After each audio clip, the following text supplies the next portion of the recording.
Hello दोस्तों, welcome back to my kitchen. आप सभी को मेरा नमस्कार है। तो यहाँ सबसे पहले मैं आलू उबलने के लिए रख दे रही हूँ। बज रहे हैं करीब 9:30। तो बच्चों ने यहाँ पे कहा कि आज हम दिन में आलू और प्याज की कचौरी खाएंगे। मैंने कहा ठीक है। आलू उबलने के लिए सबसे पहले मैंने रख दिया। तो फिर मैंने कहा यहाँ पे आलू तो उबला हुआ है, तो चलो आज मैं फुल आलू ही कर देती हूँ। तो बच्चों को यहाँ पे भूख लग गई है। तो सुबह के करीब 10 साढ़े 10 हो चुके हैं। तो मेरे नाश्ते का टाइम ही थोड़ा लेट होता है, 10 से 11 बजे के बीच में ही नाश्ता होता है। तो मैंने कहा यहाँ पे आलू उबला हुआ है, तो मैं सोच रही थी कि ब्रेड भी पड़ी है, तो बच्चों को सबसे पहले मैं आलू सैंडविच बना देती हूँ। तो मैंने यहाँ पे आलू थोड़े से करके और प्याज और टमाटर ऐसे भून के हल्दी नमक मिर्च ये डाल के, और फिर सबसे पहले मैंने कहा इनको भूख लग रही थी, तो मैंने कहा सबसे पहले इन्हें सैंडविच बना के दे देती हूँ और नाश्ता हो जाए फिर खाना बाद में बनाते हैं। तो यहाँ पे सैंडविच बना रही हूँ और बच्चों को नाश्ता करा देते हैं, क्योंकि बच गए थे, नाश्ते का टाइम भी हो गया था, भूख भी लग गई थी, मुझे भी लग गई थी। तो यहाँ पे नाश्ता बनके रेडी हो चुका है और हम सब ने मतलब बच्चों को भी दे दिया और मैंने यहाँ पे सबसे पहले नाश्ता कर लिया। तो यहाँ सॉस के साथ मेरी बेटी खाती है और हमने चाय के साथ लिया, वो सॉस के साथ। तो चाय थोड़ी थोड़ी ही, ज़्यादा नहीं, क्योंकि ठंड भी है थोड़ी, मतलब ठंड क्या है, हल्का मौसम ठंड शुरू हो ही चुका है। तो नाश्ता करने के बाद वापस से किचन में आ गई हूँ और मैंने कहा चलो भाई खाने की भी तैयारी कर लेते हैं, फिर गरम गरम जब भी खाना होगा तो तल देंगे। तो यहाँ पे मैं गेहूं का आटा ली हूँ।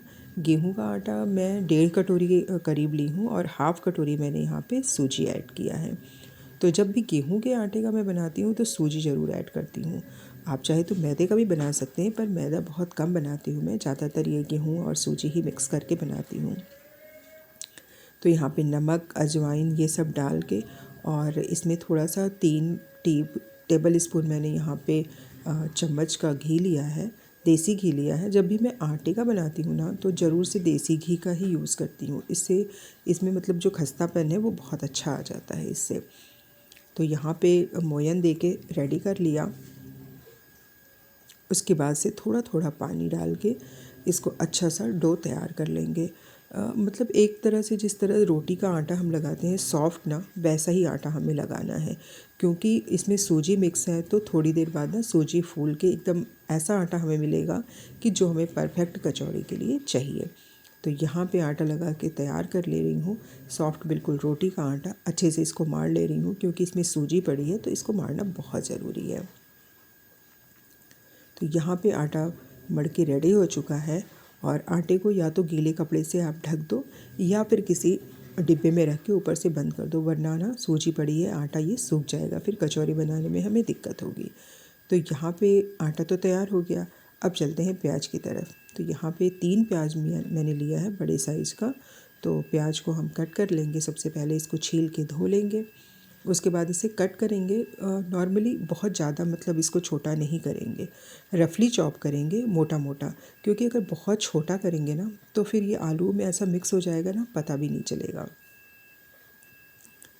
फिर यहाँ पे मैंने लिया थोड़ा सा अदरक और हरी मिर्च, इसका मैं बना लूँगी, बस ऐसे ही क्रश कर लूँगी, पेस्ट वेस्ट कुछ नहीं बनाऊँगी, ऐसे ही बस क्रश कर लेंगे, या फिर आप ग्रेट करके भी डाल सकते हैं, जो भी आपको ठीक लगे। तो यहाँ पे हरी मिर्च और अदरक का पेस्ट बनके रेडी हो गया है।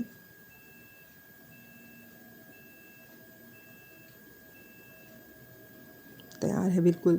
तो अब चलते हैं वापस, कढ़ाई रख दिया मैंने यहाँ पे, और थोड़ा सा मैंने इसमें 1 टेबल स्पून, थोड़ा सा स्पून बड़ा था उससे मैंने यहाँ पे सरसों का तेल लिया। आप कुछ भी ले सकते हैं जो आप खाते हैं, यहाँ मैं सरसों के तेल ही ले रही हूँ, बहुत ज़्यादा ऑयल नहीं डालेंगे।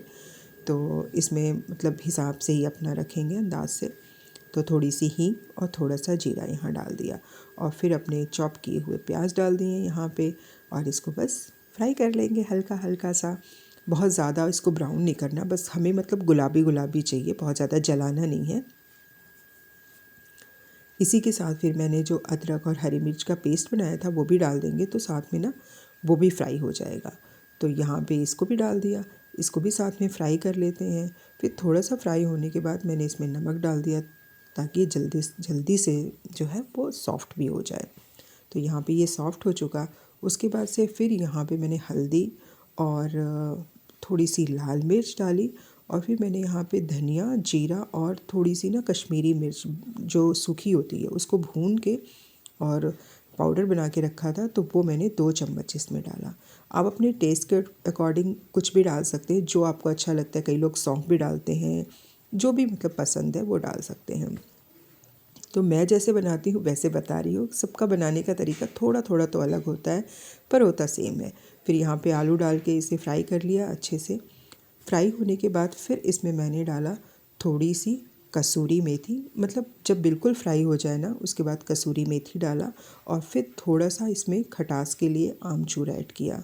तो आमचूर भी एकदम लास्ट में डालिएगा, क्योंकि आमचूर जो है डालते ही उसके बाद गैस बंद कर देंगे। बस थोड़ा सा मिक्स करेंगे और गैस बंद कर देंगे। तो यहाँ पे आमचूर और कसूरी मेथी भी अच्छे से बिल्कुल मिक्स हो चुका है। और अब थोड़ी देर बाद इसमें मैं धनिया डाल दे रही हूँ, क्योंकि जैसे कि कसूरी मेथी डालें बहुत ज़्यादा इम्पॉर्टेंट नहीं है, लेकिन अगर है तो मौसम है धनिए का तो मैंने भी डाल दिया। नहीं तो अगर नहीं है तो कोई बात नहीं, कसूरी मेथी के साथ धनिया भी यूज़ कर लिया मैंने। तो यहाँ पे जो है निकाल लेते हैं कढ़ाई से बाहर, ताकि ये थोड़ा मतलब इसी कढ़ाई में मैं फ्राई करूँगी पूड़ी को, इसलिए मैं वापस निकाल रही हूँ इसको। तो यहाँ पे बिल्कुल तैयार हो चुका, मेरी फिलिंग बनके अच्छी सी तैयार हो गई। और फिर कढ़ाई को धो के वापस मैं कढ़ाई को रख दूँगी, क्योंकि मैं इसी में बनाऊँगी, क्योंकि फ्राई वगैरह मैं इसी कढ़ाई में करती हूँ। तो यहाँ पे कढ़ाई चढ़ा दिया है, जो भी ऑयल खाते हैं वो ऑयल आप यूज़ कर लीजिए। तो यहाँ पे मैंने ऑयल डाल दिया। उसके बाद से चलिए बनाते हैं अपनी कचौरी, क्योंकि खाने का टाइम हो चुका है। सॉरी। तो यहाँ पे जो है मैं कचौरी बना रही हूँ। तो ऐसे गोल करके भी आप बना सकते हैं, कटोरी की तरह करके उसमें फिलिंग भर दीजिए जितना भी, मतलब थोड़ा हिसाब से ही भरना है, आटा कम फिलिंग ज़्यादा, क्योंकि बहुत ज़्यादा आटा रहेगा ना तो फिर कचौरी जो है वो थोड़ी खस्ती नहीं बनेगी। तो छोटी छोटी मैंने यहाँ पे कचौरियाँ बना ली हैं। तो एक तो ये तरीका है भरने का, और दूसरा तरीका आप ऐसे भी कर सकते हैं। थोड़ा सा आटा लेके और उसको अच्छे से बेल लीजिए, मतलब थोड़ा सा गोल बड़ा सा बेल के फिर उसमें भी फिलिंग करके अच्छे से बना सकते हैं। तो इस तरह से पतला सा बेल के फिर इसमें जो है थोड़ी सी फिलिंग करके इसको बंद कर दीजिए। और बिल्कुल जो है ना इसको मतलब बहुत अच्छा बनता है। और जैसे कि बहुत हल्के हाथ से बेलना भी है ना, तो बहुत हल्के हाथ से, बहुत टाइट हाथ से मत बेलिएगा वरना ये फट जाएगा। तो यहाँ पे फिलिंग करके इसको हल्के हाथ से मैं बेल दूँगी।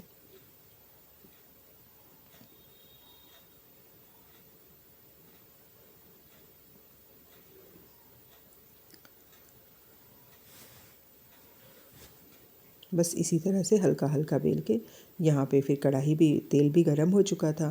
तो मैंने कहा चलो भाई अब फ्राई भी करना शुरू कर देते हैं, क्योंकि भूख लग गई थी सभी को। तो यहाँ पे बस एक एक डाल के मैं फ्राई कर रही हूँ, क्योंकि ऑयल मैंने कम डाला है, एक से ज़्यादा नहीं फ्राई कर सकते इसमें। हाँ, अगर आप ज़्यादा डालेंगे तो फिर एक से ज़्यादा फ्राई कर सकते हैं। होता ये है कि ज़्यादा ऑयल डाल दो फिर ये ऑयल ना मतलब जल के फिर इतना ऑयल रखे कहाँ, तो इसलिए थोड़ा डाल के एक एक ही मैं फ्राई करती हूँ कि थोड़ा बहुत बचेगा तो यूज़ हो जाएगा। तो यहाँ पे जो है फ्राई करते जा रहे हैं और बढ़िया टेस्टी पूड़ी बन के बिल्कुल रेडी हो रही है। तो अच्छा लगता है, किसी भी चीज़ से आप खा सकते हैं। वैसे तो इसको मैं खाती हूँ ना, इमली की वो खट्टी मीठी चटनी बनती है उसमें, ये उससे बहुत अच्छा लगता है। तो यहाँ फिलिंग बहुत अच्छी बनी हुई है और पूरी भी बहुत अच्छी बनी थी। सबसे पहले मैंने बेटे को दे दिया और फिर यहाँ पे करारी भी बहुत है ये। तो यहाँ पे फिर खाने का टाइम हो गया, फिर हमने अपना खाना निकाला। उसके बाद से मुझे हो रखा था कोल्ड, तो मैंने वो चटनी वटनी कुछ नहीं ली, बेटी ने सॉस से खाया। मैंने यहाँ पे अपने लिए गरम गरम चाय बनाई थी। मैंने कहा मैं चाय से ही खाऊंगी, क्योंकि मुझे थोड़ा सा कोल्ड हो रखा था। तो मुझे लगा मुझे चाय से ही इसे खा लेना चाहिए, क्योंकि ऑयली भी है तो थोड़ा सा सही रहेगा। तो यहाँ पे हमारा खाना बन के रेडी है और हमारा लंच टाइम हो चुका है, खाने भी जा रहे हैं। तो दोस्तों फिर मिलेंगे किसी एक नई रेसिपी के साथ। तब तक के लिए bye bye, take care. Enjoy आप भी कीजिए, कचौरी बनाइए गर्मा गर्म और खाइए। तो फिर से बाय बाय।